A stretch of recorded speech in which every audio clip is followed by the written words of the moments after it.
Hey guys, welcome back to my channel, and today we'll do something very unique. We'll talk about card games that are like no longer in production. Essentially, it's like a dead card game. I know there may be still fans of this card game that are still playing it. I'm talking dead as in terms of their production, as in they are no longer in production. Today I'm gonna talk about a card game that I'm really passionate about. I think I spent a lot of money on this game and I played a good 3 to 4 years. It's none other than the World of Warcraft card game.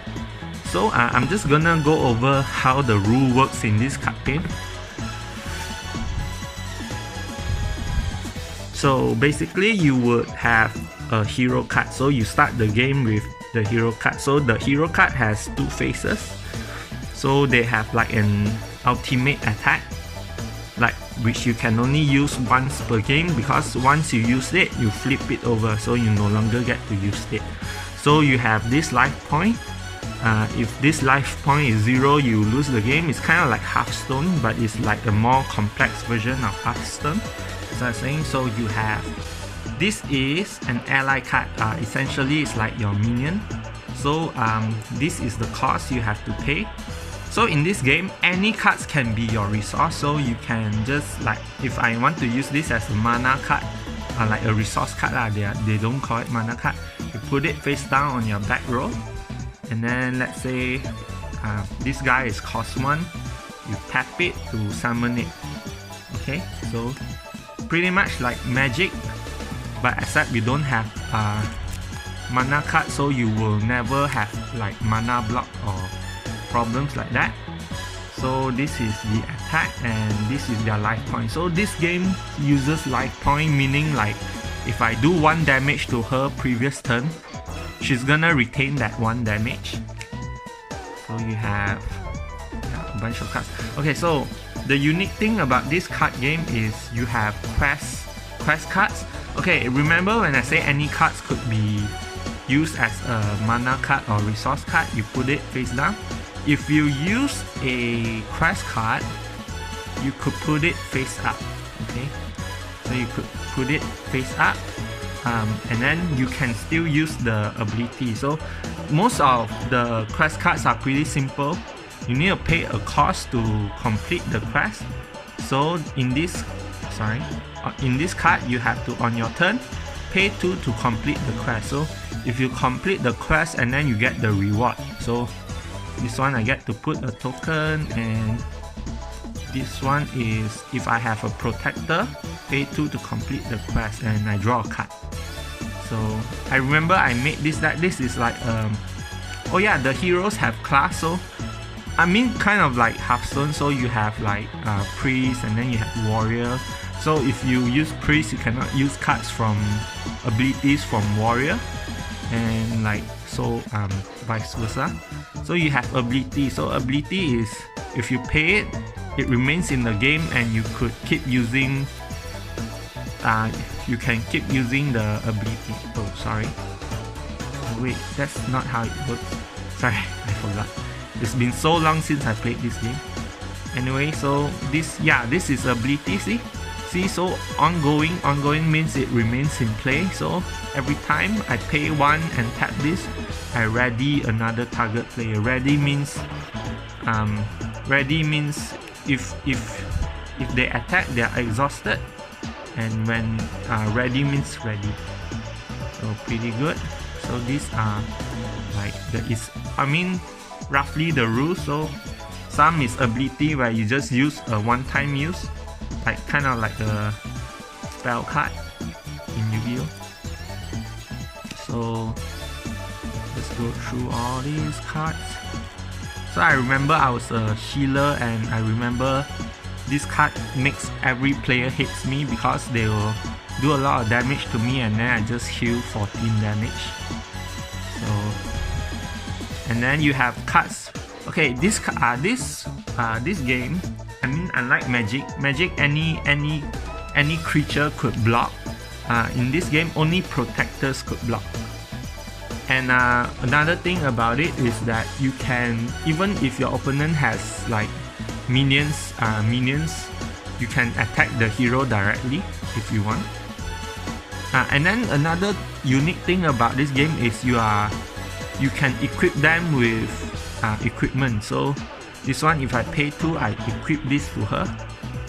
So your hero kind of have ability. And the difference between Hearthstone and this game is I can essentially equip a lot of equipment to my hero. Whereas Hearthstone, you can only equip like if I'm not wrong, only 1 equipment. It's not even equipment, it's like armor, right? Yeah. So this one is as long as it's not the same. So you can only have 1 feet, 1 chest, and 1 helmet, and 1 weapon. So this card game, they have weapons. So there are decks that don't even have any minions, which is basically just them playing with equipment and weapons, which I thought was pretty unique. So I'll just go through roughly. I kind of forgot what's the strategy of this deck. It's been so long. Okay, so I just go through with you the collection. Another thing unique about this game is if you do not, you can actually have like an 8-player game or 6-player game, and you know what you guys can do? You guys can do dungeon raiding. So this is a raid deck, means you are not allowed to do any improvements to the deck. And okay, I'll show you. So you in this like maybe you and your friends, like maybe 4 players or so, could go dungeon raiding, which I thought is very unique. So you have to fight all, this is a huge card, so you have to fight all these boss cards. So like if I'm not wrong, if the shop owner agrees, they will do like an event where if you actually win these bosses, you get loot cards. So basically you get cards if you win the raid. So I show you the raid deck. So basically you cannot use this in a normal game. As you can see, they don't have costs. So basically this is only for the dungeon raiding. So one person will be the master, dungeon master. Sounds kind of like an S&M thing, like a dungeon master. So and then they will summon all these minions out, and you and your friends who is dungeon raiding have to defend against it and defeat the bosses. I'm not sure I have the in this set they'll give you a bunch of foil cards where if someone wins the dungeon raiding, you are supposed to give them, but most people who buy this deck just decide to keep all the loot cards to themselves. So that's funny. So I'm just gonna go through my collection of cards. Another thing I forgot to mention about the raiding gameplay is that you can bring your own customized deck to fight against the bosses. So depending on what bosses, you could change the contents of your deck to fight against the monster. So certain strategy are more needed in a certain boss. So I feel that aspect of the gameplay really is unique, and until now I haven't actually seen this in any other card games. And I honestly love this card game, and I was devastated when it got cancelled. So I'm just gonna go over the collection of cards that I hoarded throughout the years. So as you can see, there are more hero cards. There's a lot of hero cards in this game. In Hearthstone, there is only like 8 or 9, and then you have different artwork for the cards, but their abilities are the same. But in this card game, each hero has their own unique special ability, which is very interesting. There's like hundreds of them. So you have really a lot of variety in card strategy. So this is the hero I'm using. So her ability is very standard. She just destroys an ongoing ability.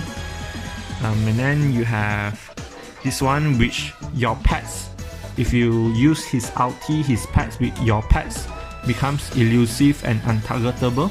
Another thing to tell you about this card game, there's not just allies, you have pets, but you cannot have more than one pets. So that's for the hunter strategy. So you have all these cards. Okay, another thing I want to talk about is why it was cancelled. I remember the last set was, I forgot the name of the set, but I remember the reason why it was cancelled is because Blizzard doesn't want to renew the license for Cryptozoic. Okay, the company that printed this card was at first Upper Deck, and then it switches to Cryptozoic, and then after that they just didn't want to renew the license, and we suspect it's because Hearthstone was coming, and a lot of, if you notice, a lot of the cards, they share similar artwork as the cards in Hearthstone, like even this one. I bet you've seen this guy before in Hearthstone. Yeah, so we suspect it's because they don't want it to share sort of two card games that share the same IP. So these are for, Rogue. I'm just gonna go through. Okay, you have like full artworks. This is Sylvanas Windrunner, so she's like a hero as well. Her ability is look at top 3 cards in your opponent deck and put one on top of his deck and the rest on the bottom. Oh yeah, this is, I love this. The artwork is so nice. Okay, this is a special hero. Remember when I said when you flip and then the hero no longer has ability? She on the other hand still has abilities even after you use her ulti, which is very good. Do you want to know the abilities? I don't know. Okay, let's see. Once per game, basic. Pay 8. Sylvanas deal 13 range damage to target her. So, it's okay. It wasn't the best. I bet you've seen this card in the Hearthstone before as well. Oh yeah, these are all the cards that are I supposed to give if someone wins the dungeon raid. So as you can see, I just kept them. Because technically at that point nobody was playing it. So it's just foil cards as prize for whoever won the raid. Yeah. So you see, they have weapons as well. So these are for the warrior, paladin, and hunter. So 3 of these classes are allowed to use these weapons. So I remember there was like a strategy where the, what's that called? The warrior just equip themselves with a full armor and weapons, and they don't have minions. So that was the strategy, which I think was unique. So anyway, in this series I will probably talk a lot about deck card games, and there's even Lord of the Ring card games which I will go over next time. I mean, depends on how well this series turns out. So another thing that I love about this card game is that it has tie-in with the World of Warcraft online game. So basically this is like a scratch card. If you scratch it, they'll have a code, and if you put in the code in the World of Warcraft online game, you will have in-game items. So basically, like for example, the Footsteps of Illidan, if you put the code in, your character in World of Warcraft, when he walks, he will have fire trailing at the back. And if I'm not wrong, this one is, if you put this in, you have this guy following you around as a pet. I'm not sure. And another unique thing about this card game is you have this treasure chest items, which if you scratch it, you could actually build new weapons using materials in these cards. You send it back to Cryptozoic and they'll mail you back a card according to the materials that you use to craft it, which I think is such a unique idea to a game where you mail cards to a company and they mail you back certain cards as though you build it, you build up the weapon. So that was such a unique take. So anyway, these are all my Yu-Gi-Oh cards. A lot of it. So anyway, if you ask me, I think there's not much else to show. These are all like the common cards, so these are hero cards. Yeah, there's not much else to show. I'm just gonna flip through while I talk about what I think about the card game. So I think this card game has a lot of potential, like really a lot. Like they did things that no other card games did. Like they did things that are like out of the game itself. Like for example, there are cards that ask you to dance and stuff like that, or cards that says if it's Christmas they get special ability. I think there's a lot of unique game design to it. Like even the idea of sending material cards to the company and coming back with new cards for you. I feel like they had potential. I remember the complaint about this card game, a lot of it was that a lot of the cards were not balanced. Some was like ridiculously strong and stuff like that. Therefore the fan base sort of slowly died. And then with the non-renewal of the license, I think it was just dead.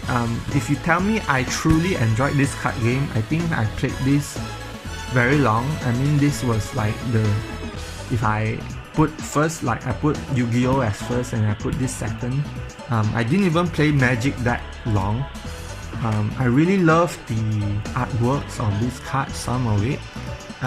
If I will give it out of 10, I'll probably give it a 9. Like I truly enjoy it, and I was really sad when they finally cancelled the card game. So anyway, this will be like the first sort of episode in this series, and depending on how well this series do, I'll probably continue on with other card games as well. So probably next one I was thinking maybe I could do Lord of the Ring card game, and maybe versus system. Versus system is like Marvel versus DC, so you could use Spider-Man to beat up Batman. So anyway, if you guys like this kind of video, do give it a thumbs up, and then do subscribe to me so that you could know when those new videos are out. So anyway, thanks you guys for watching, and see you guys again.